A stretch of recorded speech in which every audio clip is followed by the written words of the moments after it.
Okay, so this is the first ever overextended tournament on Magic the Gathering Online. I heard about it a couple days ago, decided I had to get in on it. I've been testing a lot of standard, obviously, to try to get into a BTQ win, but decided to take a break today, build this extended deck that you see here, and see if I can't do something with it. Um, so I guess let's just go over card by card and kind of tell what I'm thinking. Obviously, your artifact lands, Ancient Dens, Seat of the Synod, and Great Furnace. Great Furnace is for the blast, the Seats for the Thoughtcast, and the Den is for the dispatch slash Tempered Steels. Um, Glimmer Void was a concession to the fact that I wasn't able to cast my Tempered Steels all the time. I'd want to run more, but still rough on the numbers, and I always like to have a one Darksteel Citadel for the indestructibility, if that's even a word. The one Ink Moth, probably should be able to Ink Moth Nexus, but honestly, I built the deck in about 15 minutes and couldn't really find all the cards.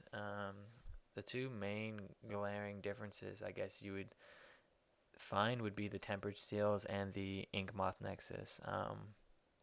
The Tempered Steels ideally would have been Ravagers, but I couldn't really afford that card right now, and I'm playing a budget deck as it is, so why not go all out? And I actually always thought about putting Temper Steel in the older Affinity list, and who knows, could be good. We'll see today, right? Okay, so Mox Opal, Springleaf Drums, obviously mana. You want to cheat things into play, you want to get your guys out fast, and you want to kill them. Frogmite helps you do that because he is a free 2-2. I don't think this deck is a surprise to anyone. People pretty much know that. You have Frogmite, Mirror Enforcer, and Thoughtcast are all trying to get cheated into play for cheap. Memnite is kind of like one of the newer cards. I'm trying for Memnite to Ornithopter. I really like Ornithopter just because the evasion is so useful. But since I've added 4 Signal Pests, I realize that, I don't really need that many evasion guys, and Memnite, he hits without anything, so that's why he's in there. Cranial Plating is obviously what makes the deck bonkers. It's broken. It's gives your guys plus 1,000,000. I really used to enjoy the double black instant equipping, and I probably would go back to that if I didn't have the temper steel in the deck, and the dispatch is still kind of a experiment as well, but still a good card. Regardless. But the double black and the Ravager, being able to shift your damage wherever you want, is really useful. But since we have this kind of approach where we're just kind of going globally for damage with Tempered Steel, like all of our guys are getting big, it doesn't really matter where we shift our damage because we're hitting you with everything. So that's that. Mirror Enforcer talked about. It's like a free 4/4. Or for one. Like you usually cast them for like 1, 2, or 0 mana. Signal Pest is the new evasion guy, and he's a lord in a sense. So this guy's bananas. Galvanic Blast.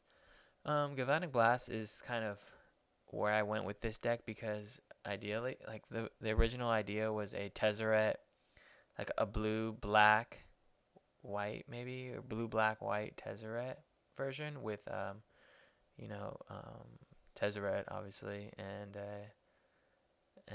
black maybe for Thoughtseize in the board, or obviously Disciples Band in this format, but just a different kind of approach. And Galvanic Blast is just kind of a Shrapnel Blast, the new Shrapnel Blast, but it's even better. Thoughtcast, obviously you draw your cards. You want to draw cards in Magic so you can keep playing the game and you don't get blown out when they kill your first wave of guys. But those are and the dispatch is just dumb. It's dumb in standard, it's dumb in extended, and it's probably gonna be dumb in legacy. It's just better swords, right? I don't really know what to expect with the format, so I kind of went with the 4 revokers. Maybe hit Dark Depths, maybe hit like Jace the Mind Sculptor. He's good in every format. He probably is good in this format too. Just like a catch-all, and I didn't want to use Pithing Needle because I want to kill people, so I want damage. I want creatures.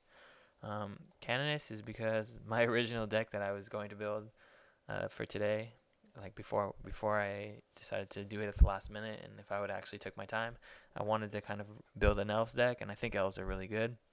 I think that they'll be played today, and yeah, I want to be prepared. And this kind of puts them stone cold on the ground. Two edge champions. Oh yeah, I have a two edge champions main, two board, just because, like I said, don't know what to expect. So what's better than having a guy that has protection from everything, right? I mean, he's a little slow, but he could still be strapped to cranial plating. Becomes a 4/4. Gets pumped by signal pass. He does damage. And then the one dispatch coming in for creature decks, and the four relics for any graveyard-based strategies. Like I said, this is going to be really interesting because the state of this extended is up in the air. Like, we don't know what's going to be in October, so um, I'm just trying to support everyone else and get in the mix. I mean, I don't think this is the deck that I would actually play, but it looks pretty fun, and I think it's kind of funny to theorize what a Affinity and Tempered Steel Baby would look like, and this is kind of what I got in mind. All right, we'll see you in round one and see how I do.